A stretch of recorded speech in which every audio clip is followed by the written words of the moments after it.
What is the worst case of main character syndrome you've ever seen? Because what happened with my roommate, let's call him Kyle, was actually insane.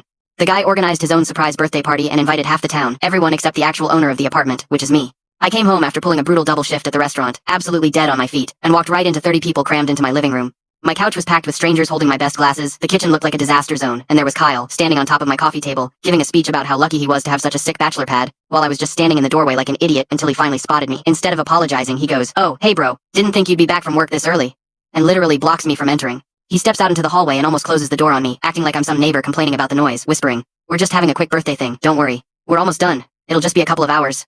Through the crack in the door, I could see people devouring my food at the table and playing on my PlayStation, and I'm not kidding, some random girl was wearing my favorite hoodie, the really expensive one my mom gave me. I told him loudly, "Kyle, this is my apartment," making sure people could hear, but he just shrugged it off, totally cool, saying, "Don't be intense, bro, it's just a party. Just go chill in your room." That's when it clicked, because I remembered Kyle acting sketchy on the phone all week, asking exactly when I'd be home, and I'd caught him studying the lease agreement way too closely. I realized he had told everyone he lived there alone, so that was the last straw, and I shoved past him and walked in. The living room was packed. People were using everything I owned, even logging into my Netflix and moving my books to make room for decorations, so I walked straight to my file cabinet, grabbed the lease, and came back out. I cleared my throat to silence the room and asked, "What's up, guys? Everyone having a good time at Kyle's party?"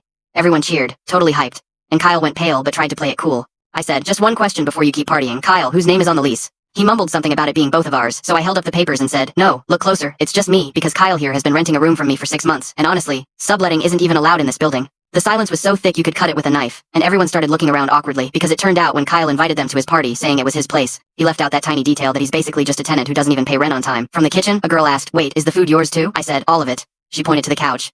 "And the couch?" "Mine." "And that hoodie?" "Also mine. It was a gift from my mom." The girl ripped the sweatshirt off immediately, looking super embarrassed. Kyle tried to defend himself, saying it was a misunderstanding, but I cut him off, saying, "No, what you did was throw a party in someone else's house without asking, lying to everyone, and treating me like an intruder in my own place." Someone suggested they should probably leave, and honestly, I almost felt bad for the guests because it wasn't their fault, but then I had an idea. I said, "You know what, stay, no worries, but let's be clear about who the landlord is." I grabbed my Bluetooth speaker, connected my phone, and hijacked the music, saying, "If it's my party, we're listening to my playlist," and I cranked the volume to the max and blasted Baby Shark on a loop. Since the kitchen was mine, I started making snacks, specifically tuna sandwiches with expired mayonnaise. I made as much noise as possible, banging cabinet doors and whipped up the grossest combinations, like sardines with peanut butter and some old leftover Chinese food I found. People started grabbing their stuff and bailing immediately.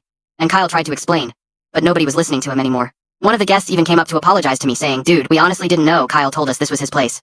In less than 15 minutes, the place was empty, and it was just Kyle standing there with a sad piece of cake, looking like his world had ended. He actually had the nerve to tell me I overreacted and didn't have to humiliate him like that. I just looked at him like, "Are you serious? You throw a party in someone else's house without notice, lie to everyone, block me from entering, and somehow I'm the bad guy?" He was even wearing some of my clothes. He moved out 2 weeks later, and I even helped him pack just to make sure he actually left. I found my hoodie hidden in his stuff, along with several of my books and my best chef's knife. To this day, I have no idea how he thought that little charade was going to work forever.